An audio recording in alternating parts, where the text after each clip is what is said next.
Hi, it's Lori the Armchair Chef. Welcome to my channel. If you haven't been here before, thanks for coming and checking out my content. I have playlists with my different content in it because I have a lot of things that I'm interested in. I do crochet, I eat, I shop, I cook.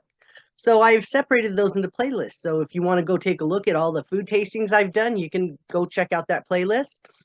I have a lot of giveaways. There's a mystery yarn madness playlist. Uh, every time I open a box of mystery yarn, I put it on that playlist. So if you want to go take a look at those are always fun. Um, and cooking, I have a playlist when my cooking is like I make something and then together we're going to see if it turns out. That's kind of how my cooking goes. Just like this one. I have taste tests coming.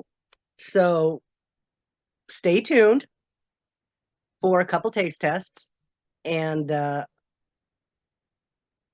be right back. I have a taste test. I don't know if these are new. I just noticed them at the store. They are Planter's dry roasted peanuts in two different flavors. So I thought I haven't had them, so let me do a taste test on them because I probably will eat them anyway. So no problem buying them because I will probably eat. So we have a bold and spicy and a sweet and spicy. So, oh, no, I did that wrong. Bold and savory and sweet and spicy. So this is the bold and savory. Let's see what we got.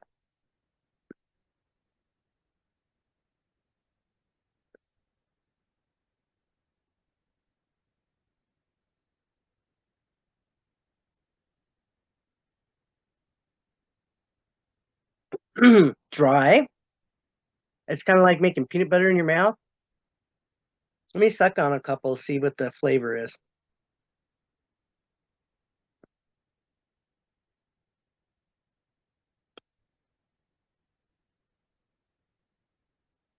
Not that much different from regular dry roasted. A little seasoning, but nothing overwhelming. Definitely not bold.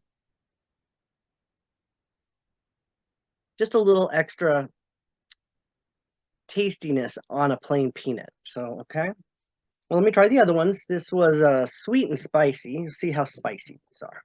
They're not very red.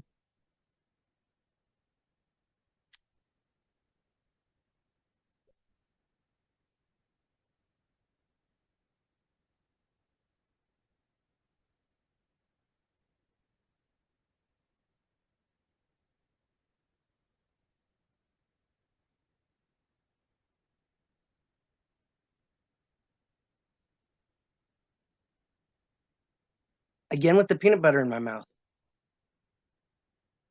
There's a little bit more heat glowing in there. Not hot.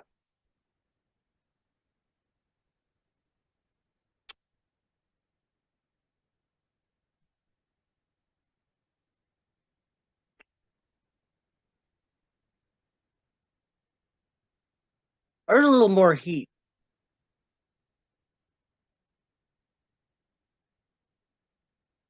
Yeah, if somebody totally doesn't like anything spicy, they probably wouldn't like these. But I could sit and eat both of these. Either one. Mix them in with something else. Make a trail mix with some M&Ms or whatever else you want to put together. But yeah, those are pretty good. I'll be eating these, so that's why I thought, well, let me do a taste test so I can snack on them if I'm so inclined. Hey, they're pretty good. So if you find them and you want to try them, they're not terrible. Okay, I found some macaroni and cheese. Well, this isn't just macaroni and cheese. This is cauliflower macaroni and cheese. And this has been expired for about a year, hence the price tag. It expired last August, and I've already made it and tasted the pasta and it doesn't taste rancid, so I'm not worried about getting sick. But I thought, let me try it. So what I had done is I bought one of these blue things that's a macaroni and cheese cooker. I know you can do it yourself, but it's like really cheap. I just put the macaroni in the bottom, fill it up to the line, and then cook it. You can do it in anything plastic, I guess. But so I made it. It took longer than they said. It said it should only take about 4 minutes. Well, I kept putting it in for two and then two and two. So it took about 10 minutes overall. I do live in Utah. I have a very low wattage microwave. So those things should be taken into consideration. Now, I made it the same way I make my macaroni and cheese all the time.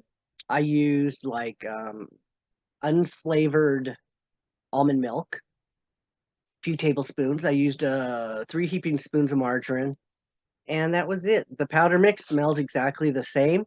And so I just let it sit a few minutes so it would thicken up. And let's try it out and see if it tastes any different than what it does when you make it from the blue box. Hot. Okay.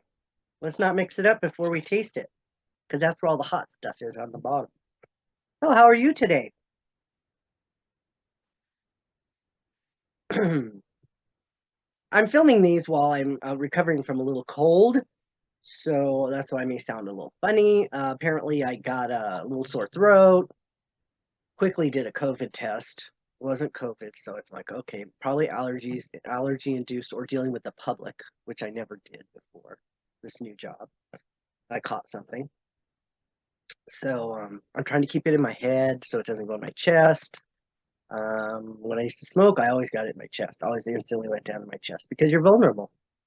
Um, get bronchitis, laryngitis. I don't get those much anymore because I don't have that vulnerability. I don't smoke.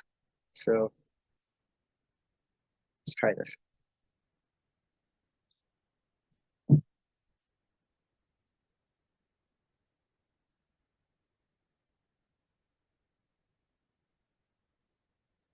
You wouldn't taste the difference. Kids wouldn't taste the difference. They wouldn't even know there's vegetables in this.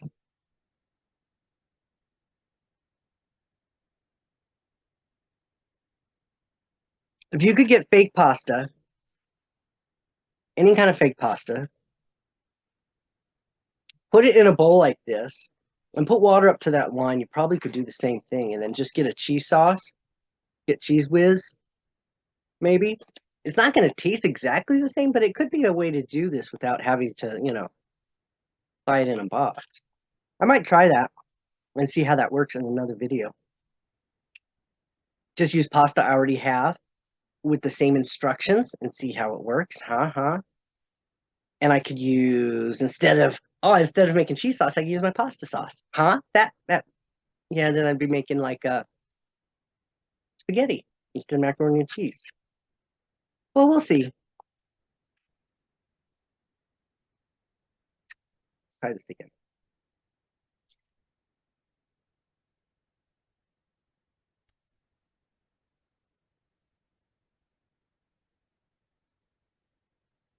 I mean, if you're a grown up and a picky eater, yeah, this might taste funny. I ate school lunches when I was in elementary school, meat and gravy over mashed potatoes, mystery meat, gravy with chunks in it. I ate all that stuff. So I'm not a picky eater. I pretty much eat almost everything as a grown up too. I don't eat things I don't have to eat anymore, like plain oatmeal, boiled oatmeal with nothing on it. I don't have to do that anymore, so I won't. But yeah, I won't eat that. Boiled hot dogs, if I don't have to, I won't eat boiled hot dogs because they have fat in them. I just buy the fat-free version of the beef hot dogs. Um, there's a few things that are pretty nasty that I just don't want to eat anymore now that I'm a grown up. Oh, SpaghettiOs. Who used to sit there, open a can of SpaghettiOs and eat it on your crackers? Oh, I heat it up first, but I dip my crackers in it and eat it on my crackers. I used to eat SpaghettiOs out of the can. Yeah, I don't know if I liked them that much then, but it was a snack after school. I wouldn't eat those anymore. Don't like them. I never liked beef ravioli. Always tasted like dog food. Never eat that.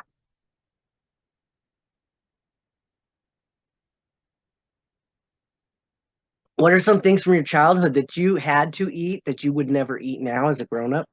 Or some things that you do like to go back and eat every once in a while? What I like to do, I found out my babysitter used to make me egg sandwiches. And it took me a long, long time to figure out that what she had done is she's used mayonnaise on the bread instead of butter.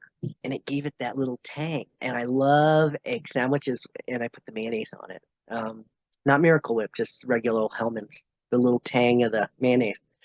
I love that. And every once in a while, do you ever get a smell memory? I'll get a smell memory from, it'll just flash through from something. A lot of times it's from my first grade. They had a lunch cart, and they would bring a lunch cart through to all the classrooms, and you would pick out the lunch that your parents bought for you and get your milk, and you were able to pick out a fruit, whatever you wanted.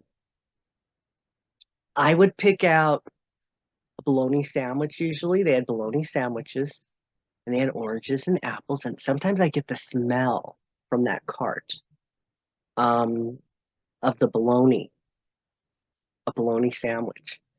And to this day, bologna and butter. I will eat bologna and butter sandwiches. That's pretty good. I don't eat bologna much anymore because it doesn't agree with me. But bologna and butter is one of the things. And then the other thing, when we used to go camping, it's okay, relax. When we went camping on the road, there was like a lot of kids. So my parents used to, buy food to take with us. And in the car, instead of stopping, like I would now and spend, $20 on fast food, she would make sandwiches. Well, she would open up those little cans of Underwood deviled spreads, ham or chicken or whatever, put them on the bread, and put some mustard on it. And I will still eat that today. And what I did, and I didn't record this because I didn't record this, and I should have, but I might do it again just to see if it turns out better. I tried it once. I did a spam puree, mushed it all up with onions and stuff in it to see if I could make a spread that was sort of like a deviled spam spread. Now I did do it, and I do have it, and I have eaten it. So I'm going to do it again, and I'm going to let you guys watch this time because now I've tried it once. I'm going to tweak it a little bit, and I'm going to do it again. So I think you'll like that. As I bought spam at Costco when it was on sale, so I had 2 containers. I'm just trying to figure out how to eat it. And yeah, I put that on some bread and with some. Did I put mustard? I just put it on the bread because I put stuff in it. Um, so I didn't add anything to it. But yeah, put lettuce and tomato or whatever on it with like a regular sandwich to help hide some of that flavor. That would be pretty good. So let me know, what did you eat when you were a child? Maybe you would never eat now, or stuff that you do eat now that you ate when you were a child. Oh, people used to eat those fluffernutter sandwiches. I was at peanut butter and butter. Yeah, we didn't get a lot of other stuff. Yep, that was about it. But let me know what you guys did, because I know a lot of you are my age, or almost my age. So you guys kind of grew up with the same stuff I did, same kind of foods. So let me know. Thank you for watching, and stay tuned for some more content. I have some more things I want to taste. Okay, bye.